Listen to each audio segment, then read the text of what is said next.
We will be doing subject maths of class 8. This is our 6th period. हमने जैसे last video में हमने यहाँ तक कंप्लीट कर लिया था 10 तक ऑन पेज नंबर 18.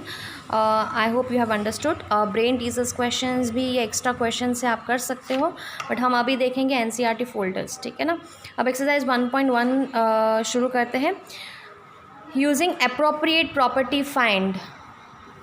प्रॉपर्टीज़ जैसे मैंने आपको लास्ट वीडियो में सारे बताए थे कि कुछ प्रॉपर्टीज़ को यूज़ करते हुए आपको इस सम को फाइंड करना है. तो देखते हैं किस तरीके से सॉल्व करते हैं. देखो मैंने यहाँ करके बताया हुआ है. जैसे 2/3 क्वेश्चन दिया हुआ है, इंटू 3/5 प्लस 5/2 माइनस 3/5 इंटू 1/6.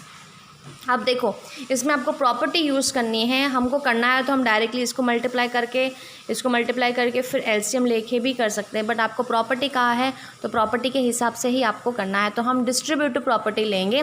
किस तरीके से करेंगे, देखो आपको एक डिजिट्स दिख रहे हैं यहाँ पे, ये मल्टीप्लिकेशन डिजिट्स है, ये एक ग्रुप है. ओके ये अकेला है, इसको ऐसे ही रखना है. और एक ये ग्रुप है, क्योंकि हमको मल्टीप्लिकेशन जैसे बॉडमास वाला फॉर्मूला होता है तो मल्टीप्लिकेशन हमेशा हम क्या करते हैं, पहले ही करते हैं. मगर आपको डिस्ट्रीब्यूटिव प्रॉपर्टी को लेके करना है तो हम क्या करेंगे, ये दोनों वैल्यू को साथ में लिख लिया मैंने यहाँ पे. अब ये देखो यहाँ पे ये नेगेटिव साइन इसके सामने है तो ये साइन इसके साथ आएगा. ठीक है ना. और ये वाला जो वैल्यू हमने लास्ट में इधर पीछे लिख दिया है ताकि ये लास्ट में हम इसको सॉल्व करेंगे.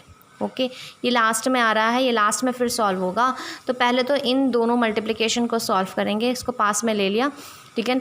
अब हम क्या करने वाले हैं, इसमें से कॉमन देखो, इसमें से कोई नंबर डिजिट्स आपको कॉमन दिख रहा है, कोई रैशनल नंबर. जैसे यहाँ पे 2/3 दिया हुआ है, 3/5 दिया हुआ है और माइनस 3/5 दिया हुआ है और 1/6 दिया हुआ है. तो यहाँ पे कॉमन देखो दिख रहा है 3/5, तो 3/5 को मैंने कॉमन लिया है. प्लस मैंने माइनस साइन भी लिया है, तो इधर से अगर माइनस साइन और इधर से अगर माइनस साइन निकलता है तो ये भी पॉजिटिव हो जाता है और ये भी पॉजिटिव हो जाता है. तो इसके इन दोनों के जैसे मैंने ये कॉमन लिया है, इसको एक बार ले लिया और ये वाला इसमें और ये वाला ये एक ब्रैकेट हो जाएगा. तो अब पहले आपको इसको सॉल्व करना है. इसका एलसीएम लो. जैसे 6 और 3 का एलसीएम क्या होता है, 6 और 3 का एलसीएम लो. 3 2 ज़ा 6, 3 1 ज़ा 3, 2 1 ज़ा 2. ओके इसका एलसीएम क्या है, 3 2 ज़ा क्या है 6, इसका एलसीएम है. अब एलसीएम है तो डिनोमिनेटर को कॉमन करना है. जैसे ये 6 है, ये तो कॉमन ही है. 3 की टेबल में 2 बार 6 आता है, तो डिनोमिनेटर को अगर 2 से मल्टीप्लाई करते हो तो न्यूमरेटर को भी आपको क्या करना है, 2 से ही मल्टीप्लाई करना है. तो आपका वैल्यू क्या हो जाएगा, 2 2 ज़ा 4 हो जाएगा, 3 2 ज़ा क्या हो जाएगा 6. ये मैंने ऐसे कैसे लिखा. अब देखो डिनोमिनेटर्स कॉमन हो गए. डिनोमिनेटर्स जब कॉमन हो जाते हैं उसको ऐसे कैसे लिखते हैं, 4 + 1 क्या हो गया 5. तो अब जो है आपको ये तो मैंने ऐसे कैसे रेगुलर लिखा है, ये भी आपको रेगुलर लिखना है. अब इसको सॉल्व करना है. -3 ये क्योंकि ब्रैकेट है, जब भी कोई वैल्यू ऐसे दिया जाता है, ठीक है ना, मतलब ये इन दोनों ये क्या कर रहे हैं, मल्टीप्लाई हो रहा है, ये दोनों मल्टीप्लाई हो रहा है, तो इसको इससे मल्टीप्लाई करना है. अब देखो मल्टीप्लाई करके फिर काट सकते हो, या ये 5 के टेबल में जा रहा है, 5 1 ज़ा 5, 5 1 ज़ा 5, 3 1 ज़ा 3, 3 2 ज़ा 6. तो 1 × 1 1 आया है, माइनस साइन है, ये माइनस साइन है, और 1 2 ज़ा 2. तो इसका आंसर -1/2 आया है. और ये 5/2 हम ऐसे कैसे यहाँ पे लिख रहे हैं. अब क्या करना है, इन दोनों को सॉल्व करना है. ठीक है ना. हमने ये वाला जो टॉपिक सॉल्व कर दिया है, इसका आंसर हमको ये मिला है. 2 डिनोमिनेटर कॉमन है तो हमने ये लिख लिया है, और -1 और ये 5 मैंने यहाँ लिखा है. 5 में से 1 जाएगा तो क्या बचेगा 4/2. तो इसको काटो, 2 1 ज़ा 2, 2 2 ज़ा 4. तो आंसर आपको क्या मिल रहा है 2. तो आपका फाइनल आंसर क्या है 2. इसी तरीके से आपको ये दूसरे क्वेश्चन भी सॉल्व करना है. देखो अब इसको भी कैसे सॉल्व करोगे, यहाँ पे आपको 3 ग्रुप्स दिए हुए हैं. जैसे 2/5 इंटू -3/7, ये एक ग्रुप है, ये एक ग्रुप है, ये एक ग्रुप है, क्योंकि मल्टीप्लाई है तो इन दोनों में ये ग्रुप आएगा. अब ये बीच में आ रहा है मगर इसके कोई कॉमन डिजिट्स दिख रहे हैं आपको. यहाँ पे दिखेगा 2/5 और 2/5 कॉमन है. तो इन दोनों को पहले सॉल्व करोगे. इन दोनों को लेके 2/5 को कॉमन लेके फिर 3/7 और 1/4 को भी ब्रैकेट में लेके पहले इसको सॉल्व करोगे. इसमें तो रहेगा आपको बस मल्टीप्लाई करना है. 3 1 ज़ा 3, 6 2 ज़ा 12, तो 3/12 आएगा. फिर इसको काटना है, 1/4 आ जाएगा. और इसका जो आंसर आएगा उसको आगे इस तरीके से, इसका जो आंसर आएगा इस तरीके से सॉल्व करना है. ये आपको सेल्फ करना है, ये वाला क्वेश्चन आप खुद करोगे. ठीक है। नेक्स्ट क्वेश्चन है राइट द एडिटिव इन्वर्स। जैसे मैंने आपको लास्ट में यहाँ पे भी मैंने समझाया था एडिटिव इन्वर्स और मल्टीप्लिकेटिव इन्वर्स। एडिटिव इन्वर्स में क्या होगा, सिर्फ साइन चेंज होगा, तो 2/8 का क्या हो जाएगा, -2/8। तो इस तरीके से आप लिखोगे सब।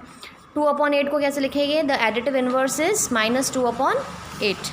ये क्या हो जाएगा +5/9। ये क्या हो जाएगा, अब माइनस माइनस तो ऑलरेडी कट हो रहे हैं तो ये तो प्लस ही है, तो ये माइनस में आएगा, -6/5। ये हो जाएगा 2/9। ये हो जाएगा 19/6। ओके, प्लस में। अब वेरीफाई क्वेश्चन पूछा गया है, वेरीफाई करना है आपको। ये कहा है कि -x is equal to x। इसको वेरीफाई करो आप, मतलब आपको x की वैल्यू दी गई है, अब x की वैल्यू के आगे आपको माइनस लेना है और ब्रैकेट में माइनस साइन डालना है। तो जैसे आपको x की वैल्यू पहले कौन सा क्वेश्चन दिया हुआ है, 11/15। आपको ये यहाँ लिखना है, x की जगह पे 11/15 खाली लिखना है, माइनस माइनस क्या हो जाएगा प्लस, तो ये 11/5 ही बचेगा, ये 11/5 ही ऐसा है। तो हम कह सकते हैं कि left hand side is equal to right hand side. Okay, ये मैं एक और क्वेश्चन आपको करके बताती हूँ। जैसे x इज़ इक्वल टू -13/7, तो x is equal to -13/17। Okay, आपको क्या रूल बताया गया है, ये तो आपको क्या करना है, x के जगह पे आपको x की वैल्यू डालनी है, क्योंकि ऑलरेडी ये दोनों साइन तो लिखना ही है।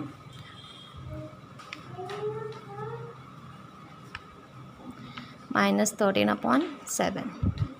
अब देखो माइनस माइनस क्या हो जाएंगे, प्लस 13/7, ये ब्रैकेट 17 है ये। ओके, अब ये माइनस साइन तो ऐसे ही है वैसे भी। अब वापस जो है ये ब्रैकेट में आ जाएगा, ये ब्रैकेट खुलेगा, माइनस इंटू 13/7, ये माइनस इंटू 13/17, 17 आ रहा है। ये इस तरीके से आप सॉल्व करोगे। ओके, नेक्स्ट है फाइंड द मल्टीप्लिकेटिव इन्वर्स से, मतलब उसका रेसिप्रोकल लेना है। तो -13 है, तो मल्टीप्लिकेटिव इन्वर्स मतलब डिनोमिनेटर क्या होता है, 1 होता है, तो इसका उल्टा क्या हो जाएगा, 1/-13। ये इस तरीके से सॉल्व करोगे। फिर नेक्स्ट क्वेश्चन पूछा गया है, जैसे आपको इस टाइप का क्वेश्चन आ जाए ये ऐसे, तो आप क्या करोगे, ठीक है, पहले इनको मल्टीप्लाई करोगे, 5 3 ज़ा 15 और 8 7 ज़ा जो मल्टीप्लाई करने के बाद उसको रेसिप्रोकल करना है, मल्टीप्लाई करने के बाद रेसिप्रोकल करना है। ओके, अब name the property, property name करना है, बस आपको प्रॉपर्टी बतानी है। देखो यहाँ पे क्या दिखाई दे रहा है, एक डिजिट, एक रैशनल नंबर है और किससे मल्टीप्लाई हो रहा है, 1 से मल्टीप्लाई हो रहा है।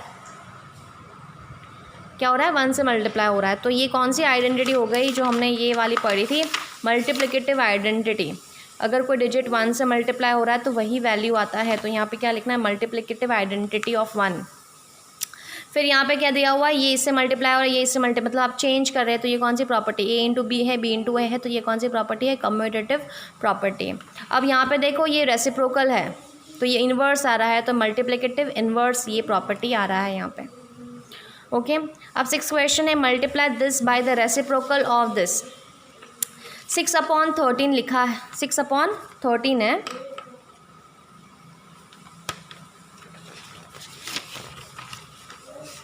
सिक्स अपॉन 13 लिखना है आपको, और आपको मल्टीप्लाई करना है, किससे करना है, द रेसिप्रोकल ऑफ, रेसिप्रोकल मतलब उसका उल्टा, 16/-7। अब इन दोनों को मल्टीप्लाई करो, ठीक है ना, इन दोनों को मल्टीप्लाई करो और आंसर निकालो। इसको इससे मल्टीप्लाई करो और इसको इससे मल्टीप्लाई करो और आपका आंसर आएगा। तो इस तरीके से आपको सॉल्व करना है। अब यहाँ पे 7th में आपको प्रॉपर्टी बताई गई, जैसे 3 डिजिट से A B C, देखो यहाँ पे ग्रुपिंग अलग क्या हुआ है, तो ये कौन सी प्रॉपर्टी है, एसोसिएटिव प्रॉपर्टी। कौन सी प्रॉपर्टी है, एसोसिएटिव प्रॉपर्टी। अब 8 क्वेश्चन देखो एक बार। 8 क्वेश्चन में क्या कहा गया है कि is 8/6 the multiplicative inverse of -1/8, y और वाई नॉट। पहले तो इसको सॉल्व करो, 8/9 आपको दिया हुआ है, -1 ये आपको दिया हुआ है, इसको कन्वर्ट करो, 8 1 ज़ा 8, 8 + 1 क्या है, 9, ठीक है ना, और ये 8 आ रहा है। तो इसको जब सॉल्व करते हैं तो हमको ये मिलता है, मगर यहाँ पे क्या है, पॉजिटिव साइन है, यहाँ पे नेगेटिव साइन है, तो हम ये कह सकते हैं 8/9 is not, it is not the multiplicative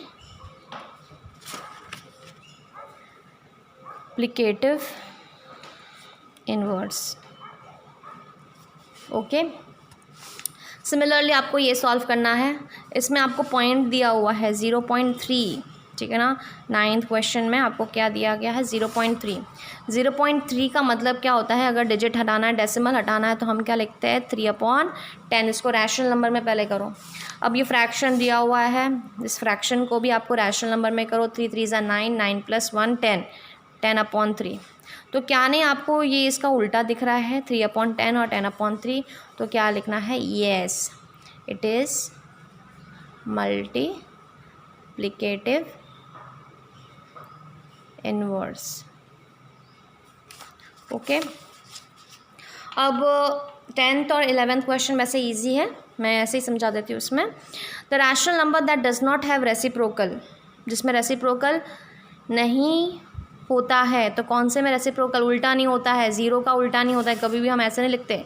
0/1 को हम 1/0 नहीं लिखते, क्योंकि डिनोमिनेटर कभी भी 0 नहीं होता है, ठीक है ना। तो ये 0 आएगा। The rational number that are equal to the reciprocal, कौन सा नंबर उसका उल्टा करेंगे तो सेम ही आएगा। 1 को 1 और -1, अगर 1 को भी उल्टा करेंगे तो 1/1 ही आएगा, -1 को भी उल्टा करेंगे तो -1/1 ही आएगा। तो इस तरीके से जो है इनका आंसर ये है। किसका नेगेटिव नहीं होता है, 0 का नेगेटिव नहीं होता है। The rational number that is equal to its negative, तो 0 का कोई नेगेटिव होता ही नहीं है, तो 0 लिखो या -0 लिखो तो बात वही होती है, ये 0 आएगा।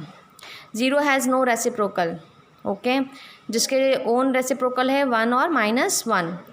रेसिप्रोकल ऑफ -5, -5 का रेसिप्रोकल क्या हो जाएगा, -5 को हम कैसे लिखेंगे 1/-5।